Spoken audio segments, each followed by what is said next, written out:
Hi guys, welcome back to the channel. Now apologies for not uploading much lately. I'll be completely honest, I am struggling with motivation a little bit at the moment because the channel's kind of plateaued and not really making much progress. So, if you could give me a quick thumbs up if you do like the videos, because it really does help the channel. It helps people to find my videos. But anyway, if you saw the thumbnail, you'll see that today I'm going to be sorting out my Aphonopelma seemani, the Costa Rican zebra tarantula. Now, this tarantula has been in pre-molt and fasting for absolutely months on end, but about a week and a half ago she finally molted. I say she because I didn't know whether it was a boy or a girl, but it is a she.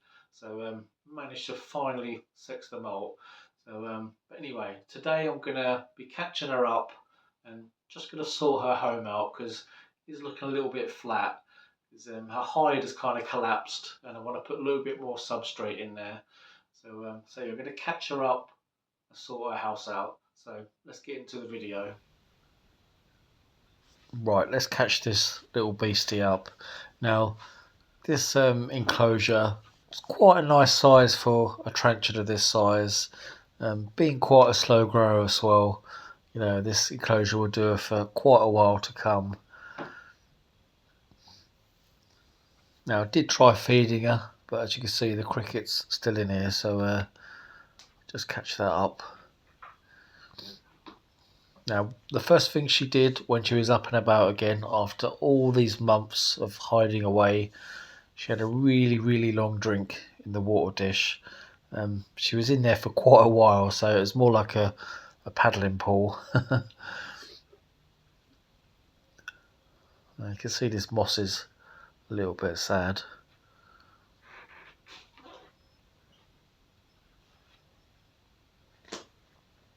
She's in a little bit of an awkward position there. I'll just see if she'll move if I pull this out.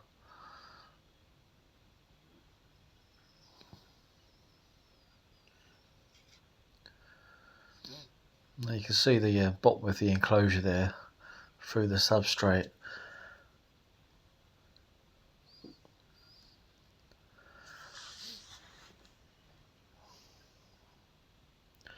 Now it's going to be a bit awkward to catch Cuppa in that position, so I think we'll pop the cork bark back in there, because if I can just get her to back onto the cork bark, then we can get a really good look at her.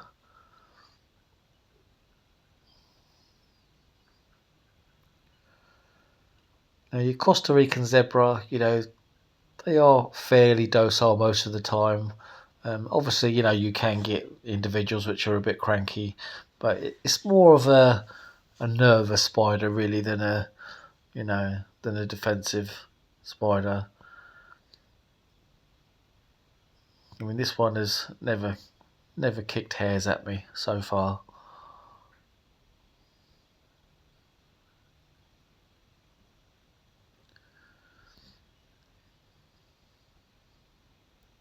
Just get her to back onto the cork bark, we can get a really good look at her.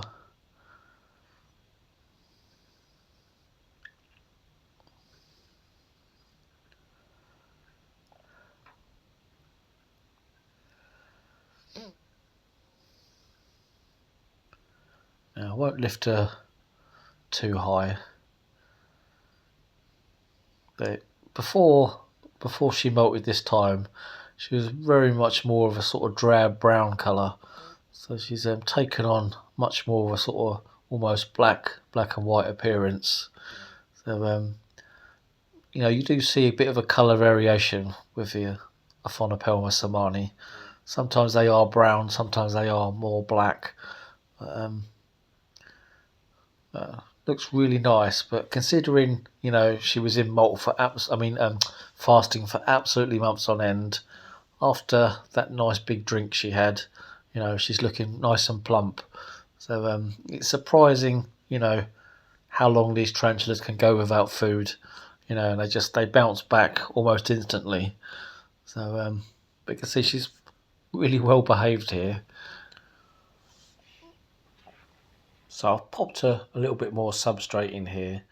Now I've just mixed in some more with what was in there already. Now, being quite a sort of shallow enclosure, can't get a huge amount of substrate in here, and don't really want to put it right to the top because otherwise she'll probably squeeze between the lid and the substrate. So I've popped a half of a cork bark round in here this time, so it's a nice sort of deep bit of cork bark for her to get inside.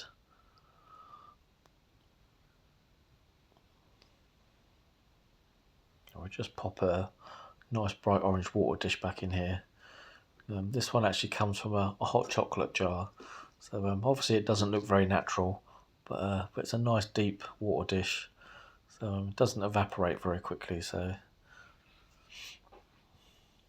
now, after months and months of fasting, first thing she did when she emerged was have a really long drink. So if you've got a tarantula which has been hidden away for ages, just keep that water dish topped up, because they will emerge at some point. And they are, obviously will be quite dehydrated after such a long time, hidden away.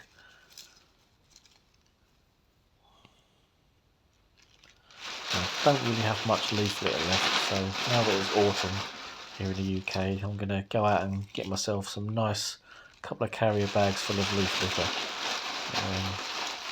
Don't actually wash or scrub any of the stuff which I get from the wild. I'll just sort of, if it's a little bit damp, I'll lay it out on some carrier bags and let it dry out in my house. But I'll give it sort of a quick look over, if there's any fungi or mould spores or anything, I'll get rid of it straight away.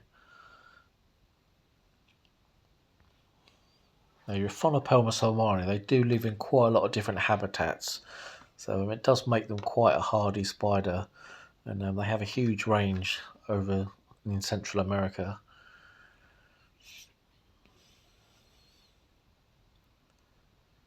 So she's been really calm in this container, so hopefully we won't get any hair kicking. Be a real shame for her to have a bald spot on that nice new abdomen. There's no reason why, if you're new to tarantula keeping, you couldn't keep one of these guys, because they really are quite, they are quite docile tarantulas. They can be a little bit nervous, a little bit skittish, but generally, they are fairly laid back. I mean, obviously, you can get a cranky one, but normally they're okay.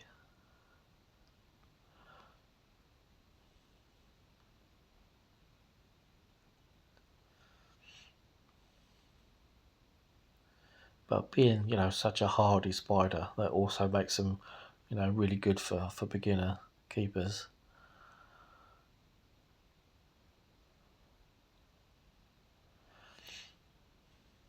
Now, I do tend to use the non-brush end of the paintbrush, because the bristles can get a little bit sort of caught up.